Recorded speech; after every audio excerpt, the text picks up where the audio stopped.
Guilherme. Sim. Eu disse que o professor fala sobre tudo e ele fala mesmo. Se você jogar no YouTube uma busca Leandro Carnal e a inveja, tem. Leandro Carnal e o sexo, tem. Leandro Carnal e o Pokémon, tem também, professor? Tem um texto meu sobre Pokémon. Tem tudo. Tem tudo. E o senhor é historiador. Sou historiador, sim. E levou quantos anos para fazer sucesso de repente? 35 anos, mais ou menos, para surgir de repente. Para surgir. Essa frase é uma frase muito boa que mostra com um pouquinho de ironia que as pessoas só veem quando o outro faz sucesso, mas não veem o caminho que ele percorreu, né?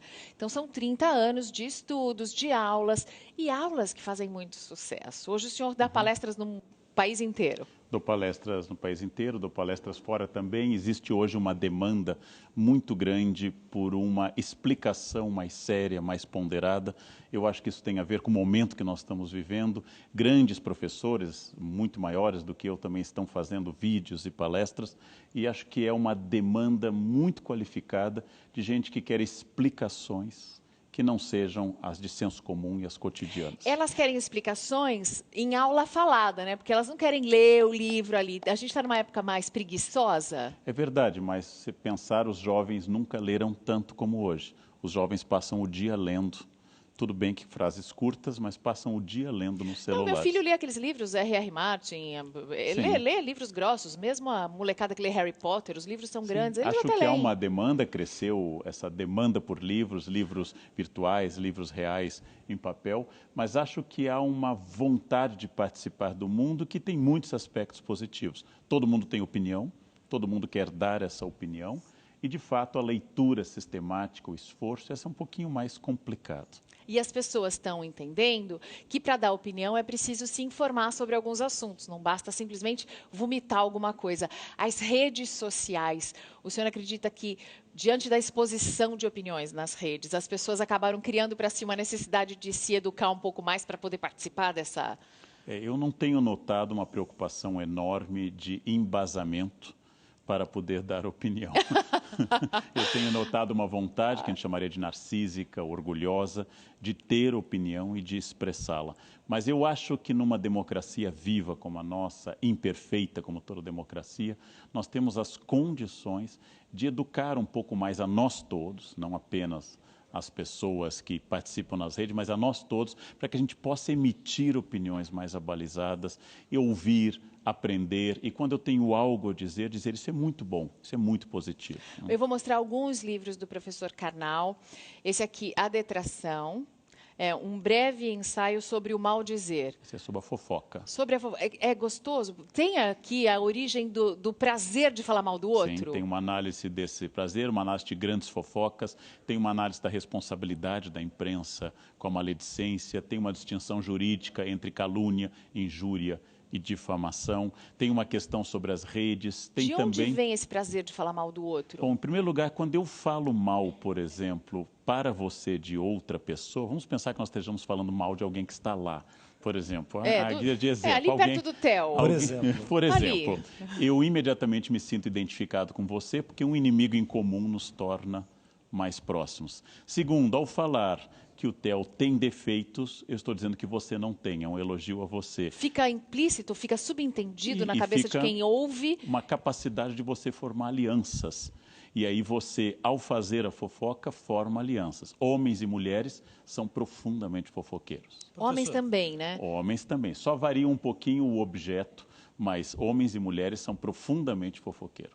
Esse livro também escrito com o professor Clóvis de Barros Filho, me deu aula na Casper Libero, Clóvis de Barros Filho. Um grande professor, um grande Felicidade intelectual. Ou Morte? Exatamente. Isso aqui é uma Independência ou Morte? Uma recriação do Grito de Dom Pedro, uma recriação do conceito filosófico e histórico de felicidade. É um novo modelo de livro, no qual eu e o Clóvis passamos um dia debatendo. A editora Papiros grava, corrige, a gente corrige de novo e chega um livro que é nossa ideia, mas não foi escrito por nós, foi falado por nós, que é um novo modelo de livro, diferente, por exemplo, da Detração da editora Unicinos ou do Pecar e Perdoar, que está na sua mão também. Pecar e Perdoar, esse aqui eu deixei para o final, eu adorei esse daqui. Tem os tipos de perdão, o perdão mais difícil. Porque é muito fácil perdoar, é muito fácil pecar, é muito difícil perdoar. É muito difícil perdoar. E mais difícil ainda caminhos, esquecer, né? E mais difícil analisar o nosso impulso negativo, dos chamados ditos pecados capitais, que são um estudo da psicologia das pessoas, né? Quando se fala de inveja, avareza, gula, cobiça, você está falando da personalidade humana, deste ser humano que nasceu errando. Você imaginar, por exemplo, Mariana, que a primeiro casal criado na nossa tradição por Deus, Adão e Eva, educados na empresa, não era gente de fora, ali na Éden limitada.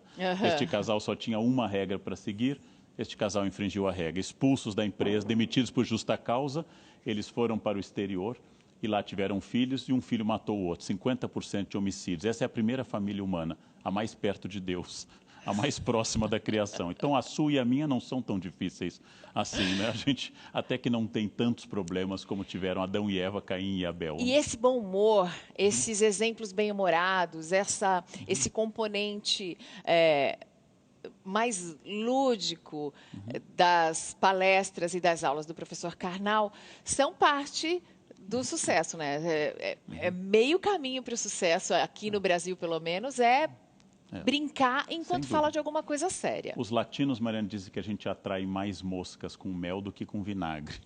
Então, certíssimo. A sedução da brincadeira, a sedução do bom humor baixa a guarda das pessoas, faz com que as ideias entrem de forma mais clara e as pessoas guardam melhor alguma coisa.